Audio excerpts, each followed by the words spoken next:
Сәлеметсіздер ме оқушылар? Бүгін бізде қазақ тілі 2 сынып 65 сабақ. Бүгінгі сабағымыздың тақырыбы сөз және оның мағынасы.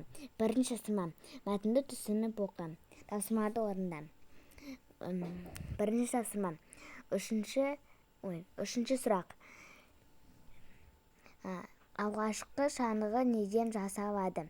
Төртінші сұрақ. Шаңғының қандай түрлері бар? Екінші тапсырма. Заттың аты кімне? Шаңғы, қар, таяқ, ағаш. Заттың сыны қандай? Қатты, ұзын. Заттың саны қанша неше? 2 қос. Қимылды қатал не істейді? Қайтты. Жасалды, қосылды, сырғанады. Екінші тапсырма. Суретке қара. Мына спортшы шаңғының қай түрімен шұғылданып жүр деп ойлайсың?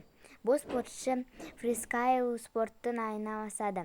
Мұнда түрлі акробатикалық әрекеттер орындайтын спорт ойыны. Үшінші тапсырма. Сурет бойынша әңгіме құрастыр. Суретте 3 бала телевизордан футбол ойынын көріп отыр. Төртінші тапсырма. Жаңылбашты жатқа жаз.